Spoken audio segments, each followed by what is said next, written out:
കഴിഞ്ഞ സായാഹ്നം മുസ്ലിം രാഷ്ട്രത്തിലെ ഹിന്ദു ക്ഷേത്രത്തിൽ നടന്ന ഇഫ്താർ വിരുന്നിന്റെ മനോഹര സായാഹ്നമായിരുന്നു. അബുദാബിയിലാണ് ഇത്. മതസൗഹാർദ്ദത്തിന്റെ സന്ദേശം ഉയർത്തിയ ഒരു സായാഹ്നം. സസ്യാഹാര ഇഫ്താർ വിരുന്നൊരുക്കി അബുദാബിയിലെ ബാബ്സ് ഹിന്ദു ക്ഷേത്രം. ഭരണകർത്താക്കൾ, വിവിധ മത നേതാക്കൾ, ഉന്നത ഉദ്യോഗസ്ഥർ, നയതന്ത്രജ്ഞർ ഉൾപ്പെടെയുള്ളവർ ഇഫ്താർ വിരുന്നിലും തുടർന്ന് നടന്ന സാംസ്കാരിക സായാഹ്നത്തിലും പങ്കെടുത്തു. മതസൗഹാർദ്ദത്തിന്റെയും സഹിഷ്ണുതയുടെയും പരസ്പര ബഹുമാനത്തിന്റെയും സന്ദേശമുയർത്തിയാണ് പശ്ചിമേഷ്യയിലെ ഏറ്റവും വലിയ ക്ഷേത്രമായ അബുദാബിയിലെ ബാബ്സ് ഹിന്ദു മന്ദിരാങ്കണത്തിൽ ഇഫ്താർ വിരുന്നൊരുക്കിയത്. UAE സഹിഷ്ണുതാ കാര്യമന്ത്രി Sheikh Nahyan bin Mubarak Al Nahyan, വിവിധ മത നേതാക്കൾ, ഉന്നത ഉദ്യോഗസ്ഥർ, നയതന്ത്രജ്ഞർ ഉൾപ്പെടെയുള്ളവർ ഇഫ്താർ വിരുന്നിലും ഓംസിയത്ത് എന്ന പേരിൽ നടന്ന സാംസ്കാരിക സായാഹ്നത്തിലും പങ്കെടുത്തു. ബാബ്സ് ഹിന്ദു ക്ഷേത്രത്തെക്കുറിച്ച് പറയുകയാണെങ്കിൽ, ഒരു മുസ്ലിം രാഷ്ട്രത്തിൽ നിലകൊള്ളുന്ന മതത്തിന്റെ അതിർവരമ്പുകൾ ഭേദിച്ച ലോകത്തെ തന്നെ ഏറ്റവും വലിയ ക്ഷേത്രം അത് അബുദാബിയിൽ ഉയർന്നപ്പോൾ ഇന്ത്യൻ സംസ്കാരത്തിന് ഒരു മുസ്ലിം രാഷ്ട്രത്തിൽ കിട്ടുന്ന അംഗീകാരം കൂടിയാവുകയായിരുന്നു. UAE നൽകിയ 27 ഏക്കർ ഭൂമിയിൽ അക്ഷർധാം ക്ഷേത്രം ഉയർന്നപ്പോൾ മതത്തിന്റെ വേലിക്കെട്ടുകൾ ഒരിക്കലും തകർക്കാൻ മുതിരാത്ത ഒരു വലിയ സാമ്രാജ്യം ഭാരതത്തെയും ഒപ്പം ഭാരതീയ സംസ്കാരത്തെയും കൂട്ടത്തിൽ മോദി എന്ന ലോക നേതാവിന്റെയും സ്വീകാര്യത അംഗീകരിക്കുകയായിരുന്നു. ബാബ്സ് ആത്മീയ ഗുരു പ്രമുഖ് സ്വാമി മഹാരാജ് 1997 UAE സന്ദർശിച്ചിരുന്നു. അന്ന് ഷാർജയിൽ വെച്ച് അബുദാബിയിൽ ഒരു ക്ഷേത്രം എന്ന സ്വപ്നം അദ്ദേഹം പങ്കുവച്ചു. രാജ്യങ്ങളെയും സംസ്കാരങ്ങളെയും മതങ്ങളെയും ഒരുമിച്ച് ചേർക്കുന്ന, അക്ഷരാർത്ഥത്തിൽ മരുഭൂമിയിലെ ആത്മീയ ഐക്യത്തിന്റെ മരുപ്പച്ച പോലെ ഒരു ക്ഷേത്രമാകണം അത് എന്നുള്ളതായിരുന്നു അദ്ദേഹത്തിന്റെ ആഗ്രഹം.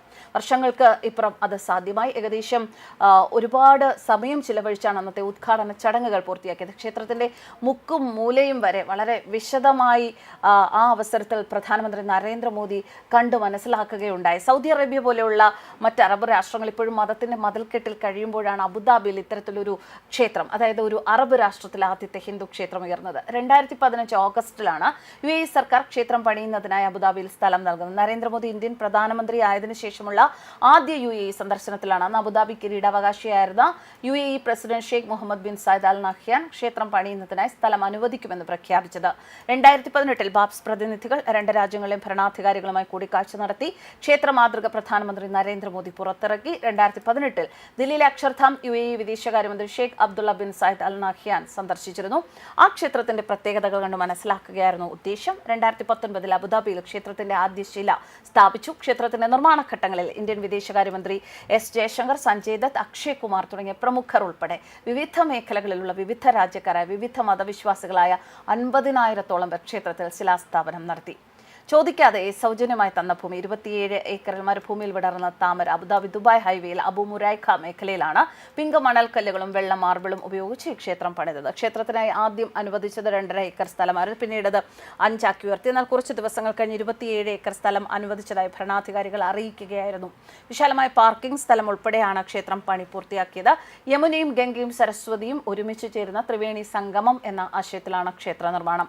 യമുനയും ഗംഗയും പ്രതീകാത്മകമായ ജലധാരകളാൽ പ്രതിനിധീകരിക്കുമ്പോൾ സരസ്വതി നദിയെ പ്രകാശകിരണമായി ഇവിടെ സന്ദർശകർക്ക് കാണാം. 1000 വർഷത്തോളം ഒരു കോട്ടവും തട്ടാത്ത രീതിയിലാണ് ഈ ക്ഷേത്രത്തിന്റെ നിർമ്മാണം. ജലധാരകൾക്ക് അരികെ മേൽക്കൂരകളിലും തൂണുകളിലും ചെമ്പിലും പിച്ചളയിലും തീർത്ത മണികളും ഘടിപ്പിച്ചിട്ടുണ്ട്. കൈകൊണ്ട് തീർത്ത കൊത്തുപണികളാണ് ക്ഷേത്രത്തിന്റെ പ്രത്യേകത. ശ്രീരാമനെ അയോധ്യയിലേക്ക് സ്വാഗതം ചെയ്യുന്നതിനായി നടന്ന ആഘോഷങ്ങളെ രേഖപ്പെടുത്തുന്ന ചിത്രങ്ങൾ കുത്തിവെച്ചിരിക്കുന്ന ശിലകളുണ്ട് ഇവിടെ. ഒറ്റക്കല്ലിൽ ത്രിമാന മാതൃകയിലാണ് അയോധ്യ നഗരി ഒരുക്കിയിരിക്കുന്നത്. 7 എമിറേറ്റ്സുകളെ പ്രതിനിധീകരിക്കുന്ന 7 ഗോപുരങ്ങളുണ്ട് ഇവിടെ.